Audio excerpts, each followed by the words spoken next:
నమస్కారం, నా పేరు రాంబాబు. మీరు చూస్తున్నారు 3R న్యూస్. ఎన్టీఆర్ జిల్లా జీకొండూరు మండలంలోని విద్యా సంస్థలు, ప్రభుత్వ కార్యాలయాలు, వివిధ యూనియన్ల ఆధ్వర్యంలో వాడవాడలా వందనం జనం గుండెల్లో జాతీయత ఘనంగా మారిపోయింది. ప్రధాని హర్ ఘర్కి త్రిరంగ నినాదంతో ప్రతివాడలా 3 రంగుల మువ్వన్నెల జెండా రెపరెపల పులకరింతలు పూశాయి.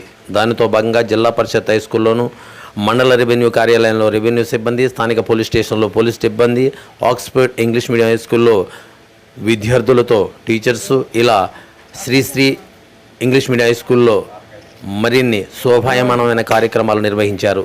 జాతీయ జెండాలను ఆవిష్కరించి త్యాగధనుల త్యాగాలను స్ఫురణకు తెచ్చుకొని గుండెలలో స్వేచ్ఛావాయువులు గుండె నిటారుగా నిలబెట్టి జెండాను వందనం చేసి జాతీయతను చాటుకున్నారు. ఆ వివరాలు మీ ముందుంచే ప్రయత్నం.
భారత భాగ్య విధాత పంజాబీ కలవంగ వింధ్యాచల యమునా ఉజ్జల జలసితరంగ తవ శుభ నామే జాగే తవ శుభాశిష మాగే గాహే తవ జయ గాథ జనగణ మంగళదాయక జయ హే భారత భాగ్య విధాత జయ హే జయ హే జయ హే జయ జయ జయ జయ హే.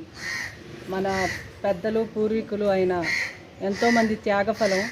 వాళ్ళందరూ పోరాడి వాళ్ళ జీవితాలను ఫలంగా పెట్టి ఎటువంటి స్వార్థం లేకుండా మన దేశానికి స్వాతంత్రమే ముఖ్యం కావాలి అనే ఒకే ఒక్క లక్ష్యంతో వాళ్ళు వాళ్ళ పిల్లల్ని, కుటుంబాన్ని ఇంకా ఏ స్వార్థము లేకుండా అందరినీ వదిలేసి పోరాడారు కాబట్టి, ప్రాణాలు సైతం లెక్క పెట్టకుండా చేశారు కాబట్టి ఈరోజు మనం ఇంత స్వేచ్ఛాయుతమైన ప్రపంచంలో బ్రతకగలుగుతున్నాము. ఇప్పటికీ ఇంకా కొన్ని దేశాలు స్వేచ్ఛ లేని జీవితాలు గడుపుతున్నాయి. మనకి స్వేచ్ఛ వచ్చి 78 సంవత్సరాలు అవుతుంది.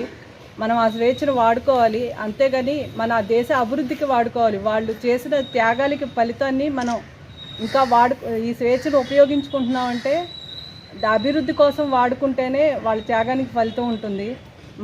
మనకు నచ్చినట్టుగా వాడుకుంటూ వాళ్ళ త్యాగాన్ని, ఫలితాన్ని నాశనం చేయకూడదు. మీరందరూ కూడా అదేవిధంగా నడుస్తారని ఆశిస్తున్నాను. ఎంతోమంది తెలుగువారితో పాటు ఇంకా మిగతా భారతీయులు చాలామంది వాళ్ళ యొక్క ప్రాణాన్ని కూడా లెక్క చేయకుండా ఈ స్వేచ్ఛ కోసం పాల్పడ్డారు. మనందరం వాళ్ళ గురించి వాళ్ళ తలుచుకొని ఈ వేడుక చేసుకున్నందుకు చాలా హ్యాపీగా ఉంది. Thank you.